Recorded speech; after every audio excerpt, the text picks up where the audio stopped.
Buenas tardes y bienvenidos a la Sala Divergente, en nuestro programa número 64. En esta ocasión vamos a tratar el tema del orden de los pobres compañeros, el Templo de Salomón, o, bueno, más conocido por todos como los Templarios, ¿no? Para ello tenemos aquí al escritor e investigador Antoine Noya, desde Malgrat de Mar, Barcelona, y es también el secretario de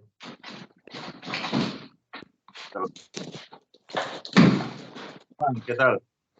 Muy bien, muy buenas tardes y mucho gusto y un placer estar con todos vosotros. Pues muchas gracias por acceder a esta invitación. Pues nada, me gustaría saber un poquito, bueno, los templarios fue en la época de la Edad Media, se inició así la orden allá por 1118 más o menos, ¿no? Y Sí, su cometido exacto. era, digamos, apoyar a todos los peregrinos que iban a Tierra Santa, ¿no? Bueno, digamos que eso es un poquito de leyenda, ¿no? Porque claro, usted imagínese a 9 caballeros durante 9 años protegiendo los caminos de Tierra Santa, eso sí, lógico. No, eso Claro. no es. Eso un poquito es lo que nos han vendido, ¿no? Realmente ellos iban allí con una operación muy exacta, muy estudiada y muy particularmente ya preparada, ¿no? Es decir, fueron 9 caballeros que estuvieron en las caballerizas del Templo de Salomón, pues buscando algo, realmente, durante 9 años. Es decir, es ilógico pensar que durante 9 años estuvieron protegiendo 9 caballeros el camino, los caminos allí para los asaltadores, los forajidos y demás, ¿no? Entonces, digamos que fue como la excusa oficial, ¿no? Para obtener apoyo o algún beneficio por parte de...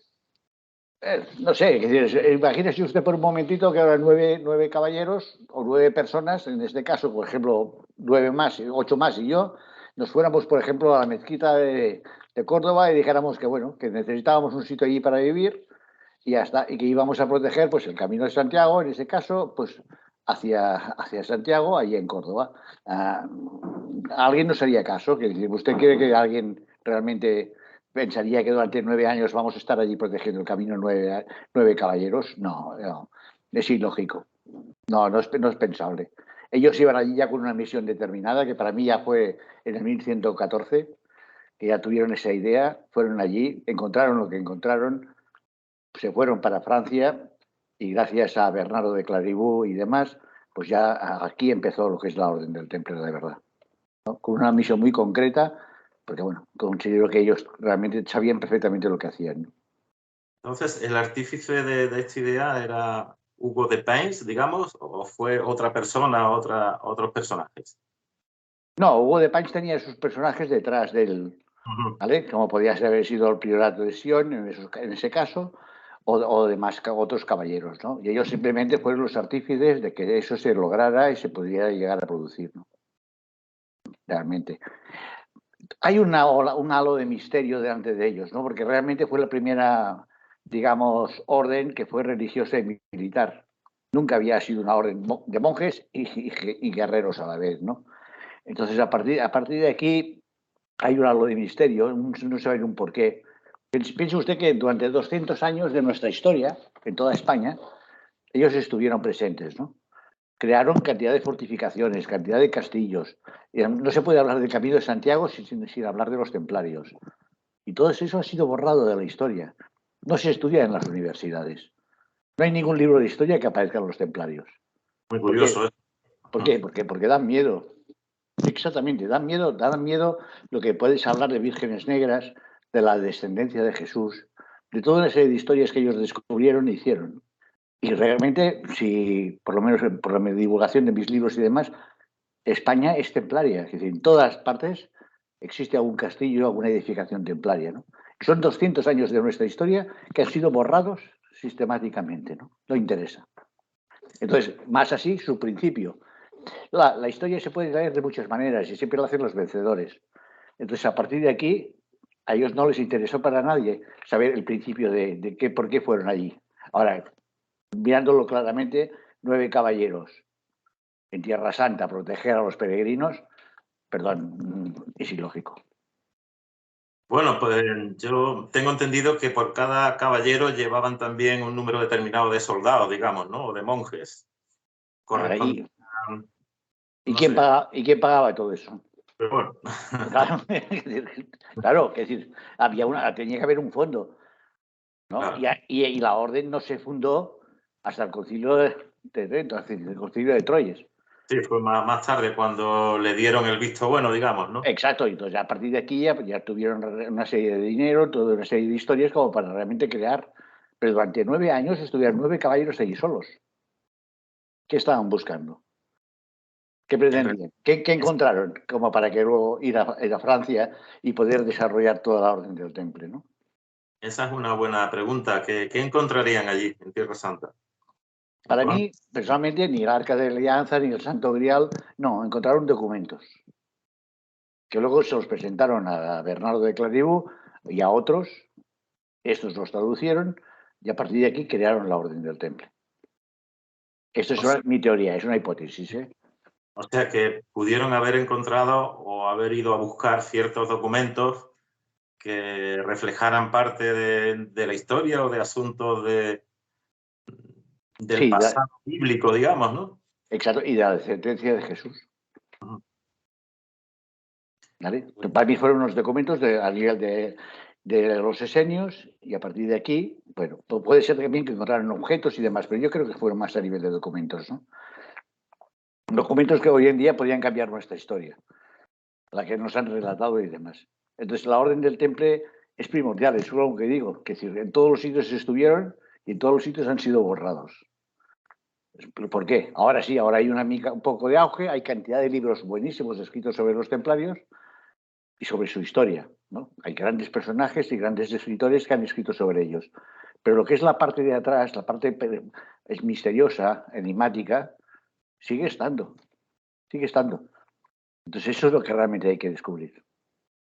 Supongo que en aquella época tendría un carisma, ¿no? La orden esa del temple y habría gente preparada para irse voluntario con ellos. ¿Qué requisitos pedían? Bueno, Para... los requisitos realmente, sus reglas son muy duras. Y hoy las leemos perfectamente, son 72 reglas, las leemos, son muy duras. Es decir, la persona es la mezcla entre un monje y un guerrero, ¿no? Celibato, humildad, disciplina, es decir, son reglas duras. Pero la preparación de un guerrero no era tan fácil, es decir, no, que era muy costoso. Pensad que tanto a nivel económico como demás, crear un guerrero, crear un personaje, crear un templario, otra cosa es que tuvieran sus sirvientes, que tuvieran sus escuderos y demás, pero era muy costoso. La preparación física, la preparación militar, la preparación espiritual que tenían, es una fuerza increíble, es decir, en este sentido, ¿no? Entonces sí, realmente se pedía mucho de ellos y se les pedía realmente que estuvieran muy preparados, ¿no? Porque en teoría decían que cada guerrero templario valía por 10 de los contrarios, ¿no? Pero el guerrero no estaba preparado solamente para luchar, sino también estaba preparado para sus propias creencias, para su propia dignidad y por su propio trabajo espiritual, ¿no? Por eso está la mezcla entre guerrero y monje, Claro. ¿no? Y bueno, supongo que les darían una formación específica, ¿no? Sí, sí, Para... hombre, llegaron a tener 30.000 miembros en toda Europa, que se dice pronto.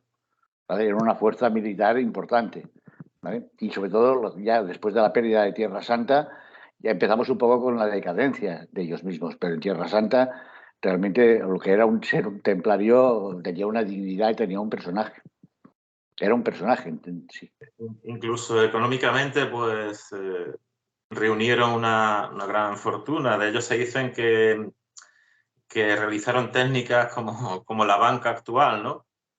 Bueno, no fueron los precursores de la banca porque fueron los chinos, pero Ujú. realmente ellos fueron los segundos que crearon la banca. Imaginémonos, por ejemplo, que usted, es decir, que es un peregrino en el Camino de Santiago y llega a Puente de la Reina, ¿no? Con una serie de dinero. Entonces usted va a una encomienda templaria, entrega ese dinero, le dan un pase, le dan un cheque.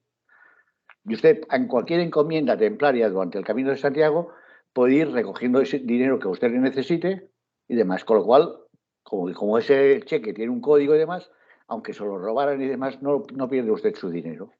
Entonces, ese era porque se le llamaba banqueros, en ese sentido, ¿no?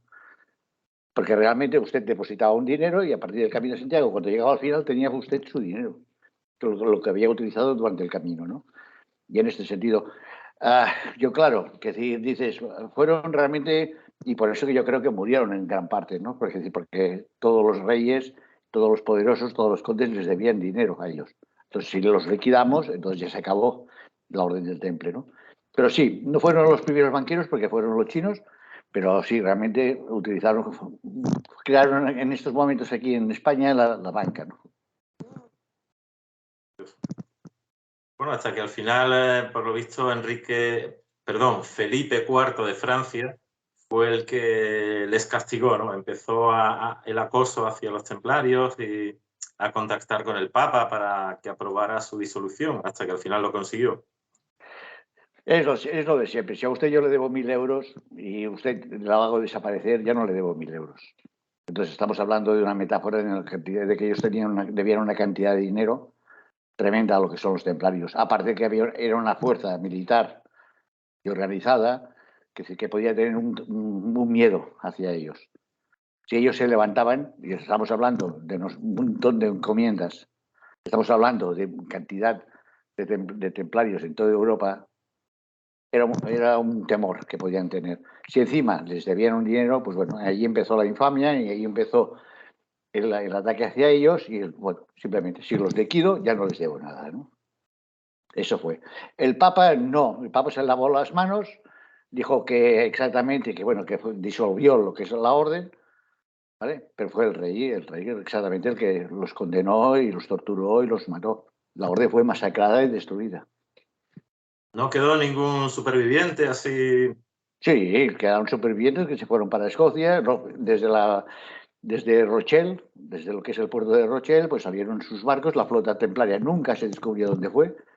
Para mí muchos estuvieron en América porque gran parte del oro, mejor que el oro, la plata, que retenía el temple, venía de América, por supuesto.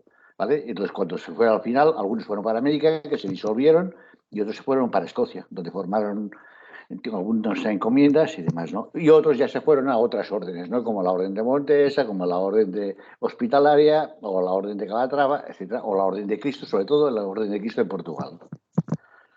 Pero ya muy diferentes, ¿no? Estas órdenes a como eran los templarios, se supone. Sí, no tenían nada que ver, ¿no?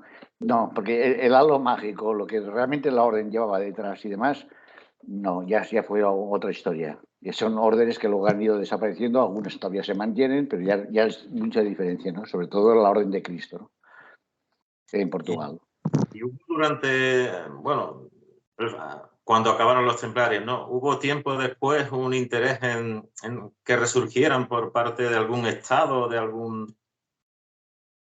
No, algún... a nivel de colaboración, a nivel de Portugal sí, porque si piense usted que lo que son sus barcos llevaban la cruz templaria, ¿vale? En este sentido, pero pasa que ya con el tiempo, si estudiamos un poco la orden de Cristo de Portugal, ya se fue ya degenerando en un tipo ya solamente a nivel de orden, a nivel de lo que son los reyes, ¿no? Lo que es para la esencia templaria, para mí no pasó a ninguna orden. Se disolvió, la orden fue masacrada y destruida. ¿Vale? Entonces, a partir de aquí, toda su esencia ha quedado como un misterio, ¿no? Y si realmente estudiamos un poco a los templarios, veremos que solamente vemos la capa de fuera, porque la capa de dentro, lo que ellos realmente movían, o pretendían, o querían, está ahí. Todavía está ahí, ¿no? Hay muchos enigmas todavía por descubrir. Pero bueno, estamos en ello, ¿eh? Dice, cada día, piense usted que antes los templarios, cuando decías que era templario o que estudiabas a los templarios y demás, la gente decía, no entendían, no entendían, no sabían quiénes eran, ¿no? Hoy en día ya todo el mundo conoce lo que son los templarios y lo que hay detrás, un poco detrás de ellos, ¿no? Todavía dan temor, todavía dan una serie de miedo por su halo de misterio, pero están ahí. El temple ha existido siempre y el temple vive y actúa. Y bueno, esta relación que en algunos escritos he ojeado por ahí, ¿no? De que tenían conocimientos ocultos, ¿no? Sobre conocimientos iniciáticos de magia, brujería. ¿Hasta qué punto puede ser cierto esto? No, a nivel de, a ver, todo, digamos de que existe mucha parafernalia en este sentido, pero no, el Temple nunca ha utilizado cuestiones de brujería, nada, ha utilizado cuestiones telúricas, ha conocido lo que son las energías de la Tierra, las energías a nivel de conocimiento, tal, porque ellos podían luchar por la mañana, ciertos templarios, y luego por la tarde reunirse con esos mismos, con judíos, con sarracenos, con demás, a nivel de conocimiento, porque el conocimiento se repartía. Y eso está comprobado históricamente. No estoy diciendo nada que no esté comprobado históricamente. Entonces, lo que es brujería, lo que es a nivel de infamia, etcétera, todo eso ha sido una invención de aquellos tiempos de la Iglesia. ¿Por qué? Porque no interesaban. Había que difamarlos de alguna manera. Porque, claro, un caballero templario tenía un prestigio, tenía una dignidad y tenía unas reglas que realmente nada de todo eso, ni la brujería, ni la magia, entraban en ella. Lo que sí que entraba era el conocimiento de las energías telúricas, el conocimiento de los caminos, el conocimiento de la espiritualidad, eso sí que entraba. Pues se ha confundido un poco con eso. Pues que confundido ha sido, bueno, malas artes, ¿no? Claro. Porque cuando repites una mentira muchas veces, al final se convierte en una verdad para muchos, ¿no? Y bueno, ¿algún escritor interesado en épocas anteriores sobre los templarios aportó algo de luz sobre ellos? ¿Qué es lo que realmente buscaban o pretendían alcanzar? Hay muchos escritores en sus tiempos, es decir, que se basaron en sus obras, que se basaron realmente en todo lo que ellos hicieron, ¿no? Sobre todo los trovadores, ¿vale? Creo que los trovadores explicaron perfectamente su descendencia, su trabajo, su búsqueda en este sentido, ¿no? Hoy en día existen escritores muy buenos que han escrito sobre la vida de los templarios y sobre todo sobre sus conocimientos, ¿no? Pero falta mucho por descubrir. Falta mucho realmente por profundizar para que ellos realmente sepan, ¿no? Sí, está escrito, pero bueno, está escrito, pero antiguamente estaba todo muy velado, ¿no? En este sentido. ¿Y de qué forma el tema de María Magdalena y los templarios están entrelazados? ¿Era algo principal para ellos? Ya fue siempre principal para Bernardo. Bernardo, creador de la Orden del Temple, el que hizo sus reglas, el que trabajó para ellos, ya María Magdalena ya era un personaje. Los templarios yo creo que sabían perfectamente el conocimiento de María Magdalena, de dónde venía y qué es lo que era la historia. Para ellos siempre fue un personaje muy importante. La prueba está en todas las iglesias templarias que están dedicadas a María Magdalena. Eso para empezar. Ya yo en mis libros ya profundizo mucho más y considero de que la descendencia, de que María Magdalena había pasado toda su descendencia, todo su conocimiento, toda su historia, ¿no? María Magdalena creó realmente que había sido la mujer de Jesús. Entonces llegó ya a la Provenza con dos hijos, vamos, en este sentido. Entonces a partir de aquí, ese legado quedó allí en el sur de Francia, que lo cogieron los cátaros. Los cátaros al final, cuando fueron masacrados y destruidos, que para mí fue uno de los principios fundamentales de que el Temple falló, lo que pasa es que era lógico que no los pudiera defender, porque si no hubieran sufrido la misma suerte que los cátaros. Entonces pasó a los templarios. Los templarios ayudaron a que todos esos documentos y demás que se referían a María Magdalena llegaran a la reina de Le Chateau y fueron guardados. Entonces, el personaje de María Magdalena para los templarios es muy importante, como igualmente para San Juan Bautista. Ahora, María Magdalena para ellos, algunos dicen que era Nuestra Señora. No, yo no considero que fuera Nuestra Señora, pero que sí que fue un personaje muy importante en el sentido a nivel de legado, realmente de lo que pudo, las enseñanzas, tanto femeninas como de legado, importante, que llegaron hasta los templarios. Entonces los cátaros eran un grupo bien diferenciado de los templarios, ¿no? Los Sí, cátaros eran locales, digamos, de allí de Francia, del sur de Francia, ¿no? sí, exacto. Y que no, a ver, sus reglas eran completamente diferentes, sus normas eran completamente diferentes, pero bueno, digamos que podían ser primos hermanos, ¿no? Y pensad que muchos descendientes de los templarios, de familiares templarios, eran cátaros. sobre todo a nivel que había un ligamen a nivel familiar entre ellos, ¿no?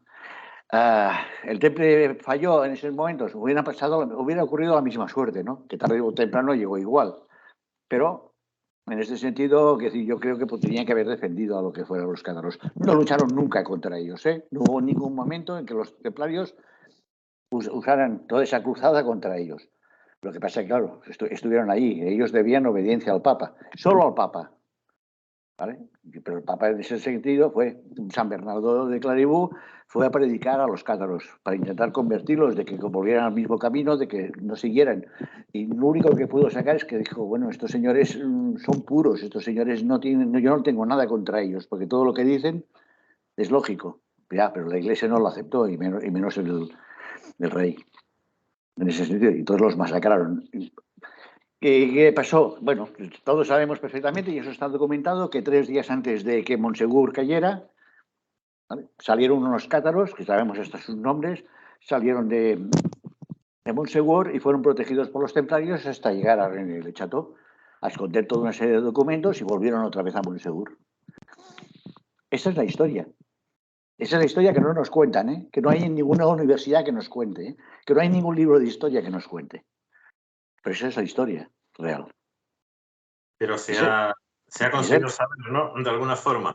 Sí, claro, hay documentos que se han ido descubriendo. Y hace poco ha salido el Pergamino de Sion, donde el Papa no acusa a los templarios de realmente de todo aquello, lo que hace es disolverlos, pero no los acusa. Entonces, ahora se va descubriendo poco a poco toda la historia. Pero ojo, que esa historia hoy en día es muy importante, porque puede cambiar el curso de nuestra historia. Y España es fundamental en ese sentido. Porque, claro, fueron 200 años de nuestra historia.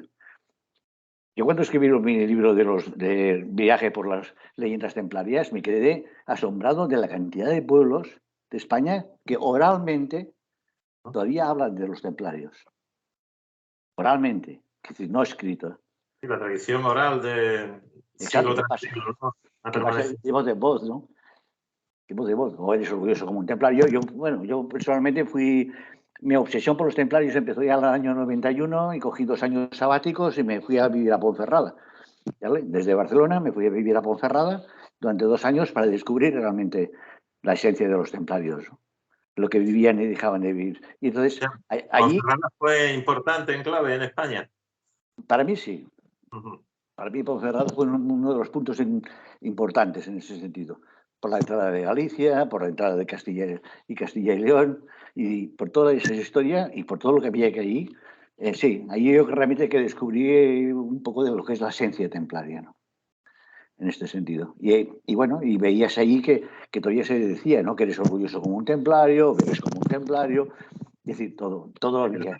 La memoria colectiva, ¿no? de la gente. Exacto, es que para mí es lo más importante de lo que queda, ¿no? De que la gente todavía se siente involucrada en ese sentido. Y lo que es la leyenda oral. La leyenda oral para mí es importante en el sentido de que pasa de padres a hijos y ahí queda. Que hasta ahora no se había escrito, hasta que Atienza no empezó a escribir sus libros, no empezó sus libros, y un montón de grandes autores no empezaron a descubrir un poco lo que es la historia del temple, no se sabía nada. Todo había sido borrado. Y en el momento actual, ahora en el momento presente, ¿no? ¿Cómo está la Orden del Temple? ¿Quién la lleva? ¿Hay algún líder, algún grupo así que destaque, que sea, digamos, el heredero oficial, entre comillas, de los templarios? No existe ningún heredero oficial. La Orden fue masacrada y destruida. Es decir, no existe. Puede ser que desde allá arriba apunte y señale, pero es decir, no existe ningún día. La Orden del Temple en estos momentos está en una encrucijada. Una es el ego, ¿vale?, que separa, que divide, y la otra es el amor, que une y demás. Yo soy secretario general de la Asamblea Internacional Templaria, de la IT, ¿vale?, lo que ha quedado la Nación Templaria, que tiene más de 1000 adheridos y 23 órdenes. Piense usted que en España no, en Europa hay 450 órdenes diferentes, los templarios. A día de hoy, ¿no? Día de hoy, solo a día de hoy. En Sudamérica ya no hablamos, ¿eh? Es decir, que eso es otra historia, ¿vale? Y son 450 grandes maestres que se llaman. ¿vale? Nosotros hemos conseguido reunir a 23 que trabajan en armonía, en conjunto y para la unión del temple, ¿vale? Pero claro, el temple actual no es lo mismo que antes. Nosotros nos basamos en una filosofía, en un sentimiento, nada más. Es decir, no hay más. Nosotros no hay una regla, no somos monjes y guerreros y demás. Es seguir la filosofía, estudiar la filosofía del temple, a nivel de centro de estudios templarios, a nivel de intentar promulgar y a nivel de intentar sentirse templario, ¿vale? No, somos herederos, somos neotemplarios, digámosle así, ¿no? Y es curioso en América, ¿no? Porque, como dijo antes, allí posiblemente llegaran a refugiarse algunos de los últimos templarios, ¿no? Y Sí, quizá por ello el interés en ese continente, ¿no? a ver, quien colonizó América fue Cristóbal Colón. ¿Vale? Anteriormente a él habían llegado los chinos, habían llegado los vikingos y habían llegado los templarios. Los templarios, sobre todo, lo que se basaban era en la plata que había ahí. Dicen, es que los templarios han conseguido sus tesoros, pues aquí poniendo impuestos, haciendo tal. No, es decir, para mí no. Era imposible, es decir, que pagaran por una ciudad como Cuya el montón que pagaron de dinero, es decir, es imposible. Entonces, ¿qué pasa? Que ellos tenían, para mí, tenían su ruta que salía de La Rochelle, que iban a América. Y estaban trabajando pues lo que son las minas de plata. Cogían la plata, venían aquí y la transformaban, que es decir, rompían lo que es la inflación, ¿no? No necesito dinero, pues voy, cojo y vengo y compro. Tal. No llegaron y financiar las catedrales, que hoy en día financiar una catedral saldría, vamos, usted ya puede imaginárselo. Claro, claro. ¿Claro? Entonces, para mí, fueron así. Esa ruta ellos lo tenían y conseguían la plata de lo que es América. Cuando ya fueron destruidos, un grupo que se fue para América. Lo que pasa es que esperó a ver qué pasaba con la Orden del Temple. No pasó nada más. La orden fue destruida.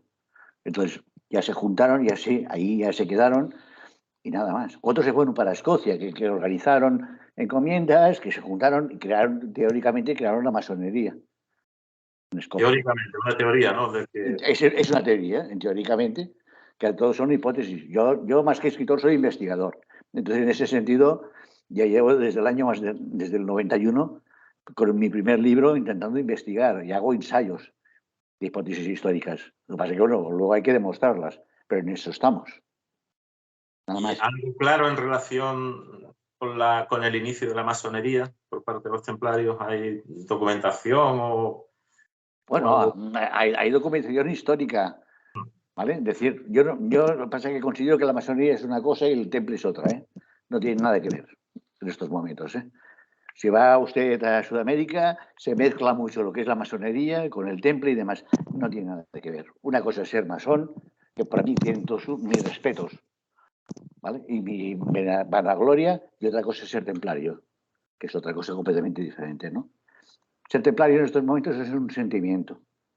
Hay que sentirlo. Tú lo sientes y, bueno, hay un trabajo interior, hay un trabajo de descubrimiento y hay un trabajo a nivel particular, ¿vale? Pero no tiene nada que ver con la masonería, por mi parte, ¿eh? Entiendo. ¿Cuántos templarios hay en España actuales? Yo he calculado a través de lo que es la Nación Templaria que unos 3.000, más o menos, a nivel de órdenes y demás, y otros que están allí, que están durmientes, digo yo, y otros que están trabajando en ciertas órdenes. Hay órdenes que están haciendo un trabajo humanitario, sobre todo, ¿vale? Y en ese sentido, y si es de vanagloria, es decir, es de elogiar los que tengan ese trabajo, ¿vale? Y lo único que estamos luchando es por la unión del temple, para que el temple vuelva a ser un poco lo que realmente fue. Nunca será lo que fue, porque las circunstancias históricas han cambiado mucho, el ámbito cultural es completamente diferente, pero bueno, hay unos valores que tiene el temple, hay unos trabajos que tiene el temple que en estos momentos todavía se pueden desarrollar. Y creo que el temple siempre aparece cuando la humanidad se derrumba, cuando la humanidad no tiene unos valores, cuando la humanidad está pasando situaciones críticas, el temple siempre aparece. Porque yo siempre he querido que el temple aparece, ¿vale? Es descendencia, esenios, caballeros de la mesa redonda, templarios, lo que sean ahora es lo mismo. Son los mismos perros con diferentes collares. El momento actual es momento para que reaparezca, ¿no? Con lo que está pasando en Europa, por ejemplo, ¿no? Bueno, en Europa ya hace mucho tiempo de que realmente lo que está pasando es una falta de valores, una falta, no los valores a nivel críticos, porque creo que el sistema más democrático podía ser el Temple. Lo que ellos buscaban era la sinarquía, ¿vale? La sinarquía es un estado más moderado en todos los sentidos y a la vez más unido, ¿no? Es la unión de un solo rey, de un solo pueblo, y de una sola religión, juntando a todas y respetando a todas, por supuesto. Entonces, todos esos valores existen hoy en día nos faltan, ¿vale? Y el temple creo que es necesario en estos momentos. Creo que realmente tiene un momento oportuno, es un momento oportuno y es un momento que realmente puede reaparecer. ¿Qué falta? La unión, pero bueno, si ya está consiguiendo. Ya le digo, la Nación Templaria en estos momentos tiene más de 1000 adheridos y 23 órdenes y 3 organizaciones que están trabajando en ella, en armonía y en trabajar para la unión del temple. Supongo que algunos grupos políticos se habrán interesado en el asunto templario actual. Sí, pero no. Lo que decir, el temple no es ni de derechas, ni de izquierdas, ni de extrema derecha, ni de extrema izquierda. El temple es la cuestión más democrática que usted, si usted un poco estudia un poco los templarios, verá que no es el que realmente vale o el que realmente quiere, es el que realmente vale. Entonces, normalmente sí, existe un consejo ejecutivo escogido por los mismos miembros y a partir de aquí pues hay un presidente escogido por los mismos miembros que tiene una duración de 2 años. Es decir, que no es una perpetuidad ni el gran maestre que sirve, ¿no? En este sentido, hoy en día, pues yo no sé, creo que estamos trabajando en ello y que, bueno, que es un momento propicio para que la Orden del Temple resurja. No resurja igual, por supuesto, porque los tiempos han cambiado, sino para que realmente esos valores y el sentimiento. Usted, si me pregunta qué es ser templario, es un sentimiento. Es decir, no es, se siente. ¿Cómo puede usted demostrarme que quiere a su mujer? No lo puede hacer. Ahí es imposible. Se siente. Es un Pues, poco inefable, ¿no? exacto, pues el temple es lo mismo. Y, y bueno, ¿cuántos libros lleva escritos sobre el asunto? Yo en estos momentos llevo 10. Son 10 libros de ensayo histórico, ¿eh? Ajá. Es decir, que yo no afirmo nada, pero afirmo todo. Me refiero a Ninguna decir novela, que no son ficción, ¿no? hipótesis y es ensayo. Pero me es igual, que decir, lo importante no es lo que quién me lea, o que me lean muchos, ¿no? Lo importante es quién me lee. Lo importante es despertar conciencias, ¿no? Lo importante es dar una serie de información que dices, bueno, y a partir de aquí trabájatela, estúdiatela, a ver si la sientes o no la sientes, ¿no? Creo que ese es mi trabajo, que mi trabajo no es ser un gran escritor, porque no lo soy. Mi trabajo no es ser un escritor importante, porque tampoco, sino simplemente poner mi semilla a nivel de temple, ¿no? Un trabajo de investigación y de divulgación, ¿no? Exacto. Sí, bueno, y claro, yo no me puedo quejar porque vivo de eso, ¿no? Vivo de escribir y no me puedo quejar. Pero bueno, de momento, es decir, considero bueno, que queda mucho por descubrir. Ahora estamos intentando descubrir dónde está la tumba de María Magdalena, ¿vale? Que decir, es la verdadera, porque están diciendo que está en San Maxim, otros dicen que hay el cráneo que está allí, otros dicen que es en BCD, otros son, etc. No, estamos intentando descubrir realmente dónde está la tumba de Magdalena, no por la tumba en sí, sino por los documentos que podemos encontrar en ella. ¿Y alguna pista calentita en relación a eso? ¿De alguna Hombre, zona en concreto? sí, sí, Sí, ¿no? está en el sur de Francia. En el sur de Francia. Eso tengo yo clarísimo. Igual que el Grial, para mí, está en Galicia. Que eso lo tengo clarísimo. Entonces, en esas dos pistas estamos trabajando. Y bueno, cada día se va descubriendo cosas más. Espero que nos dé tiempo como para realmente poder descubrirlo. Porque una cosa es escribirlo y otra cosa es descubrirlo, ¿no? Hay que hacer del, trabajos de campo. esto del Grial en Galicia, ¿en qué parte estaría el Grial? Pues a partir de Ponferrada, que fue el último sitio que para mí estuvo, se fue hacia arriba. Y está escondido por ahí, por esa zona de allí.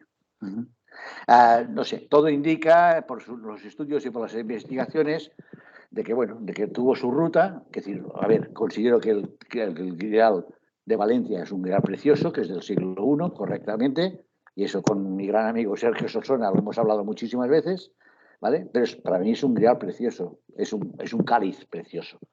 Pero lo que es a nivel de Grial, lo que es a nivel paranormal y demás, que muchos dicen que no existe, tiene una trayectoria, ¿vale?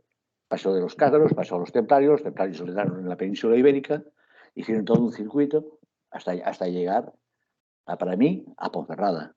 Si no, Ponferrada no tiene sentido si no es la cuna del Grial.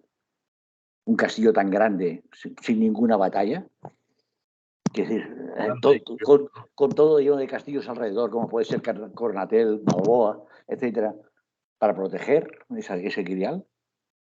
Y que luego ya, últimamente, cuando ya la orden ya fue, pues cogieron y se fueron para Galicia. Galicia, el primer pueblo que encontramos es Otemple. Otemple. ¿Vale? Y a partir de aquí, pues hay mucho más. El símbolo de Galicia, ¿cuál es? La bandera. Un Grial. Bueno, seguimos buscando y seguimos analizando, ¿no? Ahora falta encontrarlo, claro. Bueno, no encontrará quien tenga que encontrarlo. Está claro. Muy bien. Bueno, la persona interesada en saber más del Temple, ¿qué le recomendarías, Antoine? Y adentrarse un poco en este mundo, por ejemplo, en la organización o la asociación, la entidad que... Bueno, nuestra entidad, aparte que del Centro de Estudios Templarios, donde puede encontrar una entidad y una divulgación, en este sentido, a nivel tanto hay grandes escritores, ¿no? Como José María Casillas, o etcétera, que sí que escriben sobre el Grial o sobre el Temple en general. Pues bueno, eso es conocimiento, pero yo más que les diría que profundizaran en el tema, porque aquella persona que quiere el Temple, siente el Temple, ya encontrará su camino. ¿Vale? Nosotros podemos dar una vía, pero yo vuelvo a repetir que el Temple se siente en su interior y el Grial nuestro lo tenemos en nuestro interior, ¿no? Y en estos momentos nos hace falta todo el mundo. Es decir, no a nivel particular ni a nivel de asociación, sino falta que despertar la conciencia de las personas, ¿no? Para que sean mejores y para que sientan ese ideal en su interior. Eso ya es el trabajo de cada uno, ¿no? Aquí nadie manda ni nadie, todos somos iguales, ¿no? Porque el Temple es uno, todos somos uno. Entonces, cada uno tiene su trabajo y el que quiera trabajar, pues que trabaje, ¿eh? Y el que quiera hacer o escribir, pues que escriba, el que quiera investigar, que investigue, el que quiera, pero que, bueno, la implicación está en cada uno, ¿no? No hay más.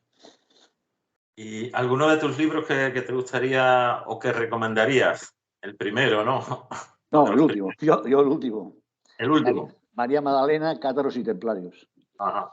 Ese es uno de mis últimos libros y que, bueno, gracias a Dios ha tenido mucha fama, bueno, ha tenido mucho éxito, pero claro, es el último. Es decir, los demás, cada uno tiene su proceso, como puede ser los templarios en el Bierzo, o viajes de las leyendas templarias, o leyendas templarias donde los templarios, los espectros o los fantasmas de los templarios todavía se aparecen hoy en día. ¿Vale? Cada libro tiene el suyo, para despertar un tipo de conciencia. Ahora, claro, yo si tuviera que escoger alguno, pues escogería el último. María Magdalena, Cátaros y Templarios, ¿no? ¿Por qué? Porque es la vía. Y ahí ahora seguimos. Ahora tenemos 3 proyectos, 3 libros más en marcha y vamos a por ellos. Y todos son a nivel de investigación. Entonces los demás ya se van quedando detrás. Pero bueno, cada uno tiene su despertar, ¿no? También están los de los templarios en América. La explicación que lo escribí con un gran investigador, que es Carlos Proaño, que decir que fue un gran investigador, que descubrimos, bueno, todo lo que es la documentación, que todavía está en América, de que los templarios estuvieron ahí. Es decir, no hablamos por hablar, es decir, hay documentación, hay hechos que están allí, realmente. Inimaginable, ¿no? Que llegaran tan lejos, ¿no? Por lo menos el espíritu templario. Claro, no pasa que allí no se instauró, ahí simplemente iban a lo que iban. Es decir, no iban a colonizar, ¿no? Iban a lo que iban, ¿no? No se quedó. Y los últimos se quedaron allí, se juntaron y ahí se dispersaron, porque en definitiva son humanos. Muy bien, Antoine. Bueno, cualquier oyente que quisiera ponerse en contacto contigo, ¿cómo podría hacerlo? En ¿Tienes todas alguna página o algo? las redes sociales, ¿no? Que En dices, todas las redes sociales. Muy bien. estoy en Facebook, estoy en Instagram, estoy en Twitter, tengo mi página web. Es decir, que no hay problema, es decir, en ese sentido, ¿no? Mi página web es antoinenoya.escritor.com. Es decir, no hay más. Simplemente, si alguien puede aportar algo, si alguien sabe más, es decir, ahí estamos siempre abiertos, ¿no? Y lo que es la Nación Templaria, pues bueno, la Nación Templaria no la llevo yo, es decir, por eso no hablo de ella, porque no solamente la llevo yo, la lleva un montón de gente y gente que sabe mucho más que yo, o que ha trabajado mucho más a nivel de temple, lo que es el temple actual. Y bueno, ahí está la puerta abierta y si se apunte quien quiera, pero a nivel de atenido, que es decir, no hay ningún tipo de obligación, no hay cuotas, no hay nada que sea para pagar ni nada por el estilo, ¿no? Simplemente a Supongo nivel de que conocimiento. serán, no sé, charlas, encuentros. Conferencias, jornadas templarias, como ahora hemos tenido el último congreso en Madrid, a nivel de lo que es la Nación Templaria, que bueno, realmente fue un éxito y estuvo muy bien. Y bueno, aprendimos todos mucho, que eso realmente, ¿no? Ahora este año hay jornadas en Ecuador, en Argentina, y aquí tenemos también en España tenemos unas jornadas en un monasterio, que bueno, que nos reuniremos pues para discutir. Hay otras jornadas que las quiero hacer también con Sergio Solsona, que hablaremos solamente sobre el grial, ¿vale? Pero esos son proyectos, todavía no se han realizado. Pero claro, que estamos en marcha, ¿eh? Que no vamos a parar. Bien, pues queda dicho. Bueno, Antoine, pues nada, si quieres añadir algo más, alguna cosilla que se haya quedado atrás, lo que sea, ya estamos terminando.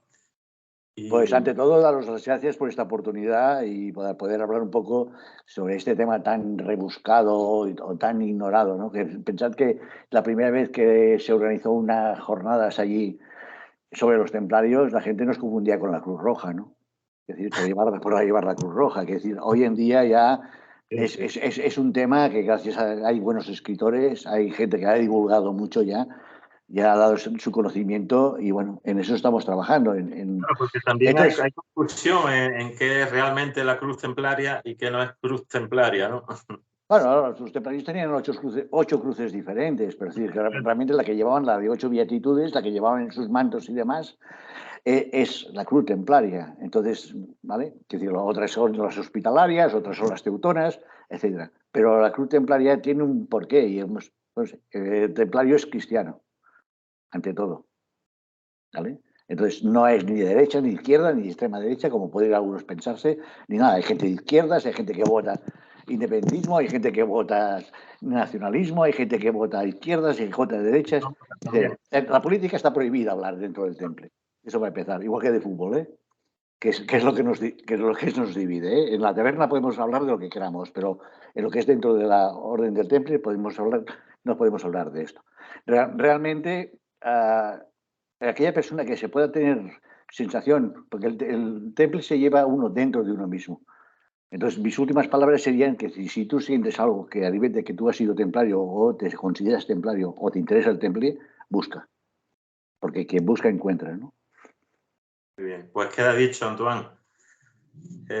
Muchísimas gracias por tu tiempo y por aportar toda esta información, así brevemente, ¿no? Sobre el temple, lo que fue y lo que es ahora mismo. Siempre está lo que fue y es lo mismo. Entonces, vamos a trabajar para ello y doy gracias de nuevo por esta oportunidad que nos dais para poder divulgar. Y felicidades por vuestro trabajo y dedicación en pro de la cultura y en este caso en pro del temple. Felicidades, José. Pues nada, muchas gracias, Antoine. Así que te mando un abrazo y nos vemos en la próxima. Estamos en contacto. Un abrazo. Hasta pronto. Hasta luego.